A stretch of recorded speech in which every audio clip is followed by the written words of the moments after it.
दोस्तों नमस्कार, स्वागत है आपका फीएलआई स्टडी मंत्रा डीप चैनल पे। दोस्तों यूपी ट्रिपल सी लेखपाल भर्ती, अब बहुत सारे लोगों के मन में कन्फ्यूज़न होता है। मैं बार बार इन कन्फ्यूज़नों को दूर करता हूँ और फिर सुन लो। 7,897 का मतलब है 7,897, मतलब एक भी व्यक्ति इधर से उधर नहीं होने वाला है।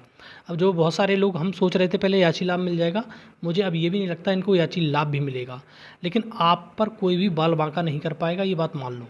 आप अपने दिमाग में जो भ्रांति भ्रम जो लोग पैदा कर देते हैं, होता क्या है कि जो तुम्हारे अनसेलेक्टेड लोग हैं वहाँ के कह देते हैं रेल रिवाइज होगा, कि इसका ये हो जाएगा, इसका वो हो जाएगा, तो क्या है वो एकदम भ्रम सा फैल जाता है।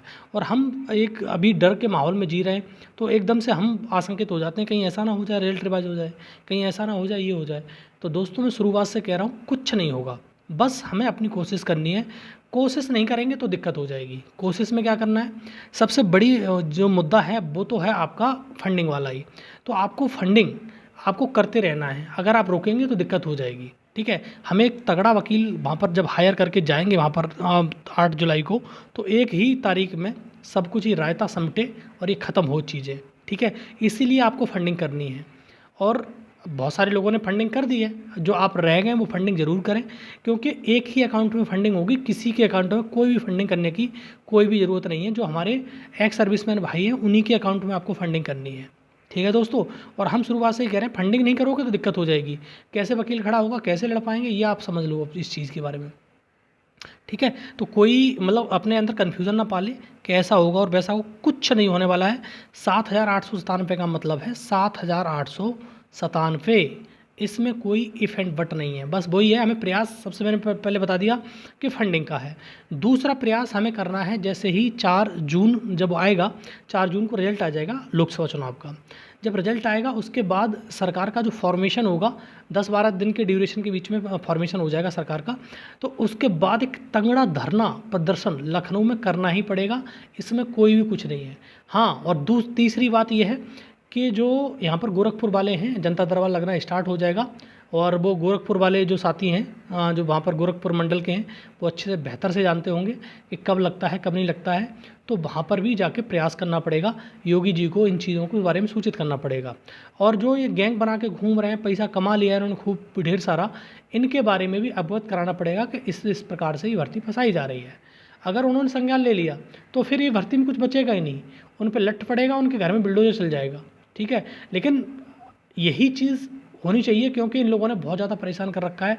लोग बड़ा पैनिक हो जाते हैं एकदम से कोई चीज़ होती है तो दोस्तों पैनिक होने की कुछ कतई ज़रूरत नहीं है। बस ये मान लो कि हमें 3 प्रयास तो बिल्कुल करने पड़ेंगे। पहला प्रयास फंडिंग जो जारी रखनी पड़ेगी हमको।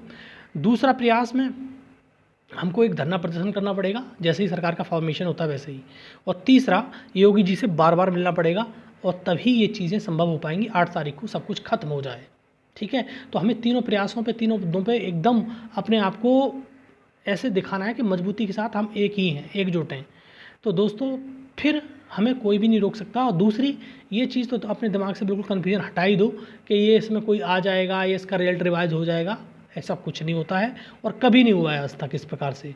और कोई मतलब जज बैठा है वो, तो ऐसा नहीं है कि आयोग का मतलब कोई चीज़ प्रश्न के लिए एक्सपर्ट है वो आयोग अपना जो जज है वो जज का काम करेगा, आयोग का काम नहीं कर सकता है। और ऐसी भर्ती पहली बार नहीं हो रही है कि ये तुमने फुल मार्क्स लोगों के दिमाग में ऐसा कन्फ्यूजन क्रिएट कर दिया है कि फुल मार्क्स के चक्कर में उसने ऐसा कर दिया वैसा कर दिया। वो सिर्फ और सिर्फ इस चुनाव में बीजेपी को माइलेज लेने से रोक रहा था, वो जज था और कुछ नहीं था। और उसने अपनी जो वो उसमें कामयाब रहा। अब ये चुनाव गुजर जाएंगे तो फिर उसका रवैया ऐसा नहीं रहेगा जैसा था, लेकिन फिर भी हम अपनी चीज़ों पे एकदम खरे उतरेंगे। ऐसा नहीं है कि हम एकदम ढील कर देंगे, इस प्रकार से नहीं है। तो इसके लिए आप बिल्कुल निश्चिंत रहिए। और फुल मार्क्स की स्टोरी तो यहीं पर देख लो। मैं बार बार कहता हूँ कि इसी परीक्षा में लेखपाल की, दूर कहाँ जा रहे हो, लेखपाल की परीक्षा में जीवन पति वाले हिंदी वाले प्रश्न पे फुल मार्क्स है, कहाँ ले जाओगे, कहाँ डिफेंड करेगा वो, उसको भी हटवा देगा क्या?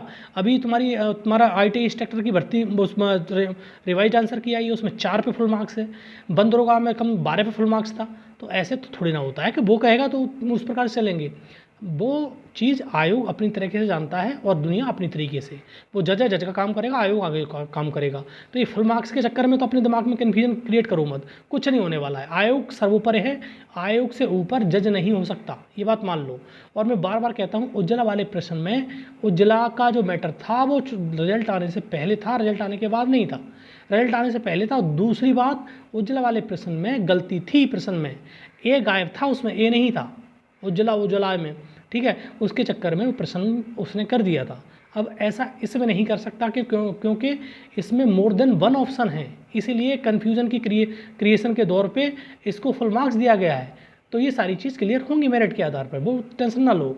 और दोबारा से फिर से कह रहा हूँ दोस्तों, 7,897 का मतलब है 7,897। हमें 3 चीज़ों पे एकदम ध्यान देना है। एक तो फंडिंग पे ध्यान देते रहना है, और एक धरना प्रदर्शन करना है हमको, 1 या 2 जितने भी हों, और एक तुम्हारे योगी जी से मिलना है, और हमारा काम कंप्लीट होगा 8 तारीख को। और निश्चित तौर पर जो दिन है ये बड़ी मुश्किल से कटते हैं, सही बात है, लेकिन आपको एक विश्वास और एक धैर्य के साथ आगे बढ़ना है, और कुछ नहीं है। ठीक है दोस्तों, और अब वीडियो अच्छा लगता है तो लाइक शेयर कर दो, चैनल सब्सक्राइब कर लो। धन्यवाद।